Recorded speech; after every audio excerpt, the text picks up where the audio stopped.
तो hey guys, welcome again to my YouTube channel. और आज हम बात करने वाले हैं ये दुबई में जो इतनी सारी बारिश हो रही है, तो उसके बारे में आज का हमारा टॉपिक है। आज हम उसी के बारे में बात करेंगे।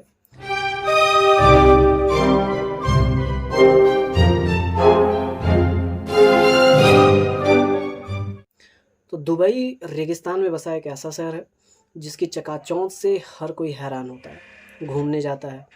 लेकिन अचानक से 16 अप्रैल 2024 को इस डेजर्ट सिटी में, इस रेतीले शहर में ऐसी तेज़ बारिश शुरू हुई जो बारिश थमने का नाम ही नहीं ले रही थी।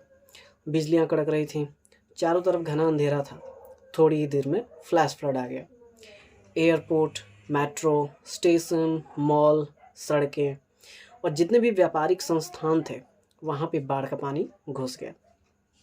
जो स्कूल थे, कॉलेजेस थे, वो बंद कर दिए गए।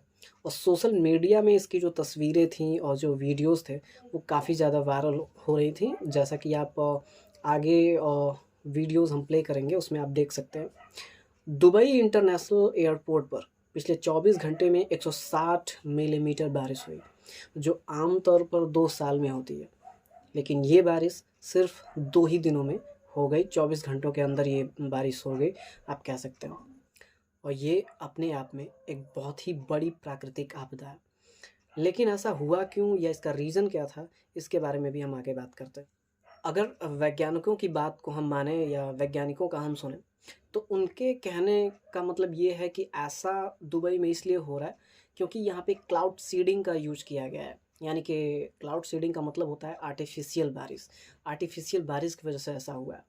दुबई प्रशासन ने सोमवार को और मंगलवार को क्लाउड सीडिंग के लिए विमान उड़ाया था, और ऐसा लगता है कि इसमें कुछ गड़बड़ी हो गई थी।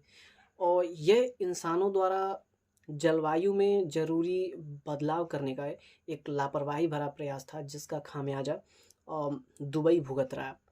Gulf state national centre of metrology ने बताया कि 15 तारीख को और 16 तारीख को अल एन एयरपोर्ट से क्लाउड सीडिंग के विमान उड़े थे।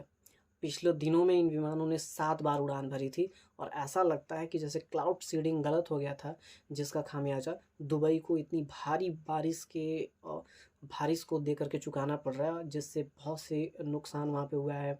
और कई लोगों की जानें चली गई, 20-25 लोगों की जानें चली गई। और ये एक तरह से प्राकृतिक आपदा भी हम कह सकते हैं। और प्रकृति के साथ जो मानव का खिलवाड़ है, हम इसको भी इसका दोष दे सकते हैं। क्योंकि क्लाउड सीडिंग जो होता है, या जो आर्टिफिशियल बारिश है, ये कभी ना कभी खतरनाक भी होती है, जिसका खामियाजा दुबई भुगत रहा है। इस दौरान दुबई में कई जगह आसमान हरा भी देखा गया। और आसमान हरा क्यों होता है, या ऐसे समय में हरा क्यों दिखाई पड़ता है, अगर हम इसकी बात करें तो मौसम विभाग का समर्थन करते हुए, जिन्होंने बताया था कि आसमान हरा दिखाई दिया था, विस्कॉन्सिन विश्वविद्यालय की एक रिपोर्ट में कहा गया है कि जब नीली वस्तुओं को लाल रोशनी से रोशन किया जाता है तो वो हरी दिखाई देती हैं। हरा रंग महत्वपूर्ण है, लेकिन इसका मतलब ये नहीं है कि कोई बवंडर आने वाला है। इससे इस बात का कोई खतरा नहीं रहता है। लेकिन हाँ, आसमान और ज़रूर हरा देखा गया था। जैसा कि आप नीचे इस वीडियो में देख सकते हैं कि कैसे दुबई में जो ये आसमान है, उसका रंग अचानक से कैसे हरा हो जा रहा है। और ये सिर्फ़ और सिर्फ कृत्रिम वर्षा के कारण है। जिस कृत्रिम वर्षा करने के लिए कृत्रिम बादल बनाए गए थे, जिन पर सिल्वर आयोडाइड और सूखी बर्फ जैसे ठंडा करने वाले रसायनों का प्रयोग किया जाता है, जिससे कृत्रिम वर्षा होती है, जिसका खामियाजा दुबई भुगत रहा है।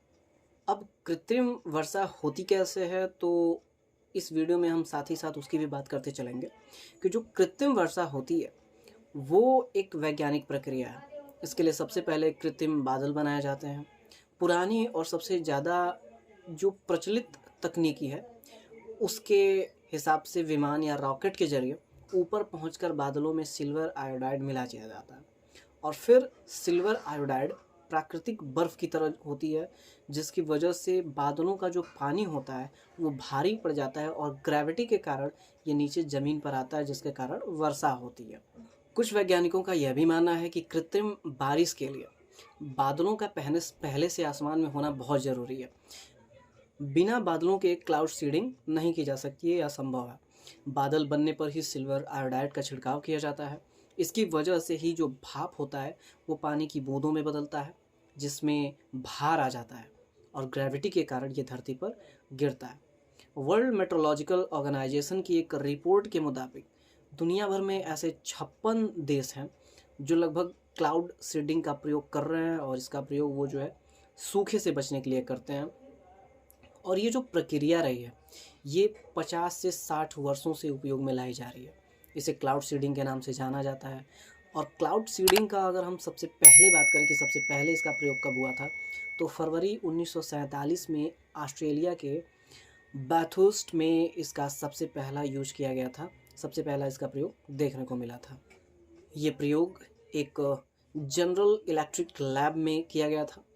60 और 70 के दशक में अमेरिका में कई बार कृत्रिम वर्षा करवाई गई, लेकिन बाद में ये कम होता गया।